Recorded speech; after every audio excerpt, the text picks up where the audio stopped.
Indonesia, pemerintah sudah menyatakan kita harus berdamai dengan corona.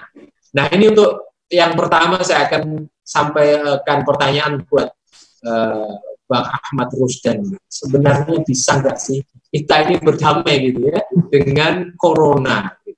Kalau kata Pak JK, kalau berdamai dengan manusia di dalam konflik itu bisa terjadi negosiasi. Nah, ini dengan corona ini bagaimana?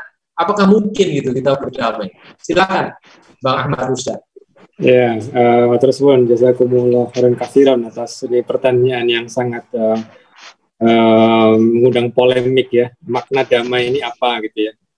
Jadi kalau dari Pak JK memang satu hal yang logis ya, kalau namanya berdamai itu dari dua sisi. Jadi yang satu mengatakan oke, kita selesaikan, yang satu mengatakan oke, kita siap gitu. Nah, tapi corona itu punya bahasa sendiri ya, COVID itu punya timeline sendiri dan bukan kita yang mendikte dia mendikte kita sebetulnya ya. Jadi ini kenapa seperti itu?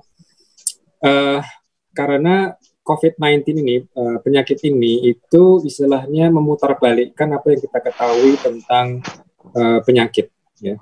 Jadi kita juga mendengar WHO itu mengatakan yang sudah sembuh, ya itu belum tentu kebal. Gitu. Itu kan satu hal yang bagi kita juga agak unik gitu ya.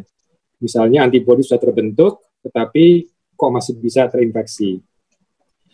Yang kedua, kalau kita lihat juga biasanya kalau penyakit pernapasan itu yang paling rentan umumnya ya itu adalah anak-anak ya, biasanya pneumonia, infeksi bakteri gitu kan, influenza itu anak-anak itu biasanya rentan. Tapi COVID-19 ini kalau secara global itu anak-anak cenderung lebih resisten. Gitu ya. Nah tapi sekali lagi Indonesia ini memang unik gitu.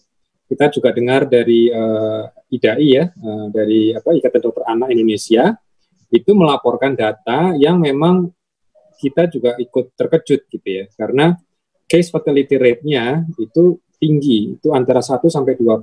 Gitu.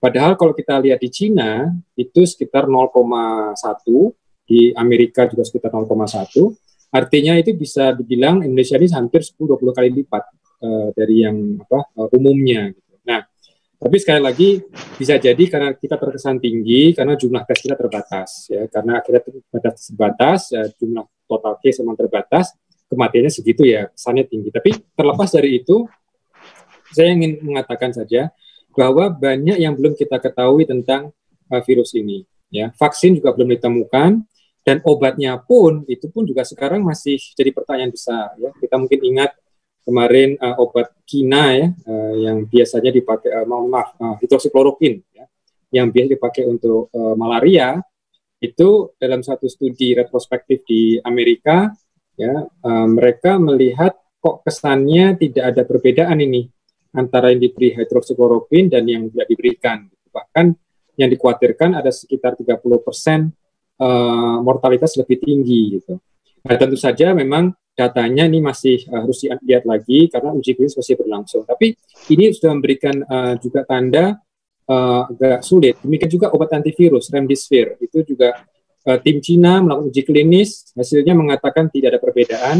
Di Amerika katanya ada semacam perbaikan ya. Jadi yang diberikan obat itu bisa 4 hari lebih cepat sembuh ya. Bedanya 4 hari untuk sembuhnya. Nah, jadi apa yang kita ketahui kalau di Indonesia dari sisi dampak anak itu namanya signifikan.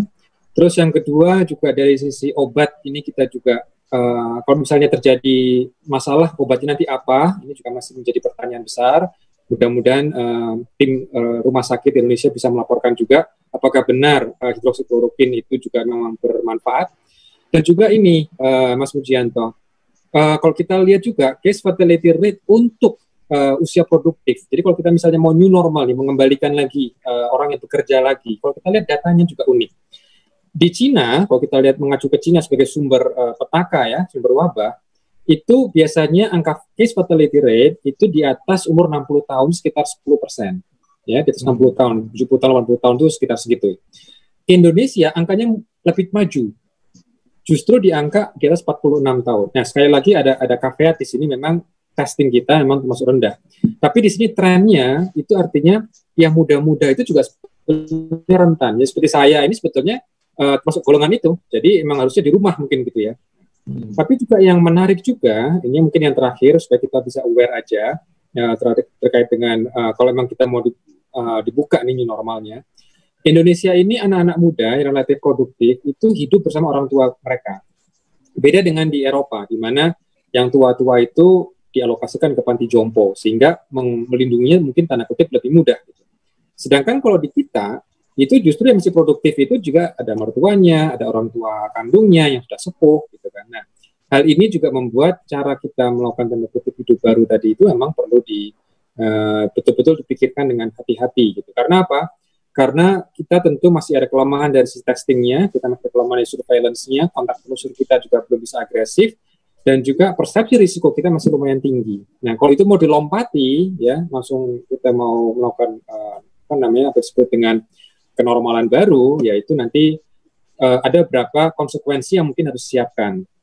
Apakah kita siap dengan katakan plan B gitu ya? Karena seperti yang kita lihat sekarang di Surabaya itu luar biasa ya. Itu baru satu kota besar. Ya, kalau lihat dari yang dipahami pemerintah dengan new normal, dan apakah ini bisa dikatakan bahwa new normal itu sama dengan herd immunity itu ya? Jadi kalau kita bilang sih sebetulnya dua konsep yang berbeda, Mas. Jadi memang kalau kita boleh sedikit semantik ya, dengan makna normal itu apa? Apakah sebelum COVID ini kita sudah normal? Sebetulnya kita juga nggak normal sih. Maksud saya nggak normal itu apa? Kalau dari perspektif Islam, yang namanya akses kesehatan itu kan untuk semua orang. Semua orang harusnya bisa mengakses dengan mudah, dengan kualitas yang terbaik.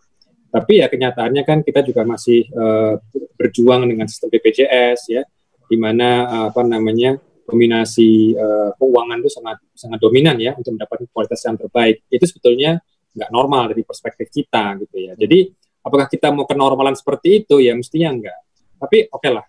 Yang dimaksud biasanya dalam new normal itu kalau kita bicara dengan para klinisi ya para dokter itu memang kita punya perilaku kesehatan yang baru gitu ya.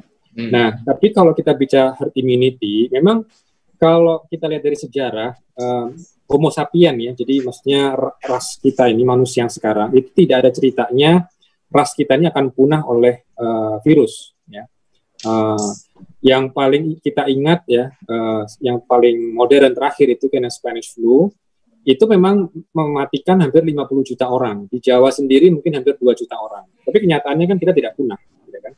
Cuma memang jadi pertanyaannya adalah tumbalnya mau berapa gitu. Jadi saya rasa kalau saya optimis ya, pribadi optimis, mungkin 2 tahun maksimum ini akan selesai gitu. Walaupun memang WHO mengatakan kita tidak akan bisa hilang dari virus ini ya mungkin karena kita tidak banyak tahu. Tapi katakan menurut sejarah itu sekitar 2 tahun. Nah, tapi yang jadi pertanyaan memang kalau kita bicara herd immunity itu karena manusia tidak akan punah, itu artinya mayoritas akan punya kekebalan. Kenapa? Karena emang manusia itu beragam. Jadi kita punya kapasitas imunologi yang berbeda-beda, gitu kan? Sehingga yang meninggal itu sebetulnya memang dia tidak fit. Gitu. Tapi juga jangan terlalu khawatir. Ini beda dengan Spanish flu. Kenapa? Zaman Spanish flu kita belum punya namanya ruang isolasi. Kita tidak tahu teknologi negative pressure negatif. Ya, kita tidak punya UGD. Kita tidak punya kedokteran yang sangat canggih. Ya, kita tidak punya APD waktu itu. Jadi artinya apa? Artinya kekebalan itu akan terjadi insya Allah. Tapi memang pertanyaannya untuk menuju ke sananya itu mau kita landaikan atau kita biarkan secara mekanisme alami. Ini yang menjadi pertanyaan besar. Gitu. Jadi seperti misalnya anak-anak tadi itu. Kalau data kita sendiri dari IDAI mengatakan itu lumayan tinggi. 1,4% atau katakan 2% gitu. Memang relatif kecil dibandingkan terjadi pada orang tua yang mungkin sampai 10-15%. Tetapi kalau dibandingkan sama-sama anak-anak di Amerika atau di Cina yang cuma 0,1, berarti angka kita 10 kali lipat gitu ya. Jadi ini menunjukkan apa? Dan kalau kita hitung-hitungan ya, kalau mau mencapai herd immunity itu kalau kasarnya ya dengan R0 yang ada di COVID-19 itu mungkin kita expect harusnya sekitar 60% dari populasi kita itu harus punya antibody ya. Terlepas antibodinya bisa menetralisir atau tidak. Tapi kalau kita lihat data di Amerika aja, yang New York, yang betul-betul heboh sekali, itu setelah mereka melakukan surveillance, itu maksimum cuma sekitar 20%. Apa ini artinya? dengan kematian sedemikian besar, itu pun baru mencapai 20%. Nah, kalau kita mau mencapai 60%, itu mau seperti apa lagi yang kita bisa, sangat teror sekali gitu yang kita bisa lihat gitu ya. Jadi memang sebetulnya herd immunity mungkin akan terjadi, tetapi memang pertanyaannya apakah kita itu akan bisa mengendalikan itu atau tidak? Karena nanti dampaknya kalau kita bicara kematian ya, itu satu hal sebagai peradaban ya, sebagai manusia dan peradaban modern mestinya tidak bisa ditoleransi. Nah, cuma nanti ada beberapa hal yang harus kita mitigasi. Nah, ini yang jadi pertanyaan, apa ini plan B-nya istilahnya gitu ya. Nah, karena kalau misalnya kita nggak punya plan B, ya berarti kita melepaskan ke mekanisme alami gitu. Tapi sebagai manusia kan, masa kita nggak bisa memikirkan plan B, plan C. Ini konsep mitigasi risiko, Mas Pujian.